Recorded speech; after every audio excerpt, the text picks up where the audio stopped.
আসসালামু আলাইকুম সবাইকে। আজকে আমরা কমন 10 মার্ক সিরিজের পরিবেশ রসায়নের পার্ট 4 নিয়ে আলোচনা করব।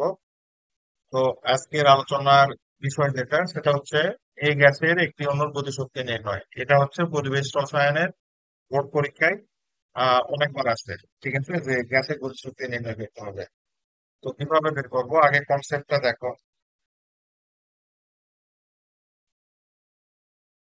তো কনসেপ্ট হচ্ছে যে আমাদের যে গ্যাস অণুগুলো থাকে, আর যে কোনো একটা যদি পাত্র থাকে, এখানে যে গ্যাস অণুগুলো থাকবে এরা তো ছোটাছুটি করে। ঠিক আছে, ওই দিকটা একটা গতিশক্তি থাকবে। তো গ্যাসের গতিশক্তির সূত্র আছে যে যদি এন মোল গ্যাস হয়, তাহলে এন মোল গ্যাসের গতিশক্তি ইকে ইকুয়াল 3/2 এন আর টি। তাহলে এন মোল গ্যাসের গতিশক্তি কত? 3/2 এন আর টি। যেই জায়গায় এন হচ্ছে কি আমাদের মোল সংখ্যা, তারপরে আর হচ্ছে কি মোলার গ্যাস ধ্রুবক 8.314, এটা হচ্ছে তোমার এসআই এককে। আর টি হচ্ছে আমাদের টেম্পারেচার, অবশ্যই ডিগ্রি সেলসিয়াসের সাথে 273 যোগ করবা, তাহলে আমাদের কেলভিনে আসবে। ঠিক আছে, তাহলে এগুলো আমাদের এন মোল যদি গ্যাস হয় তাহলে তার গতিশক্তি হবে যেহেতু কত, ইকে ইকুয়াল 3/2 এনআরটি। তো আমাদের এখানে বলছে যে এ গ্যাসের একটি অণুর গতিশক্তি বের করো। তো এন মোল বলা নাই, কিন্তু বলছে কত, একটি অণুর গতিশক্তি বের করো। তো লিখবা যে ইকে ইকুয়াল 3/2 এন আর টি। এটা কত মোল গ্যাসের?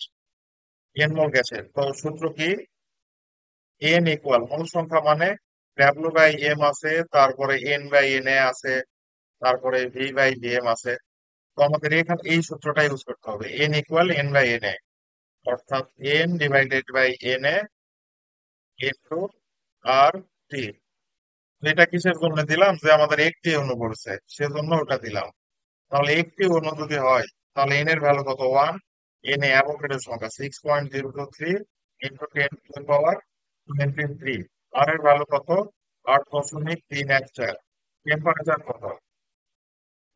কত, দেখো তো, এই যে এখানে দেয়া আছে 927 ডিগ্রি সেলসিয়াস। তো 927 ডিগ্রি সেলসিয়াস এর সাথে 273 যোগ করলে আমাদের কিসে আসবে, কেলভিনে আসবে। তাহলে আমাদের অ্যান্সারটা কত হয়, 3/2 ইন্টু 8.314।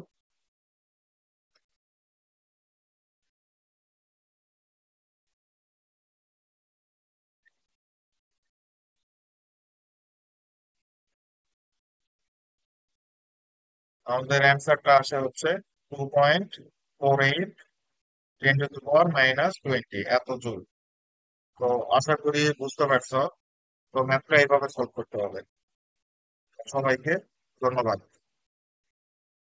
আর ভিডিওটার একটা ফিডব্যাক দিও কমেন্টে।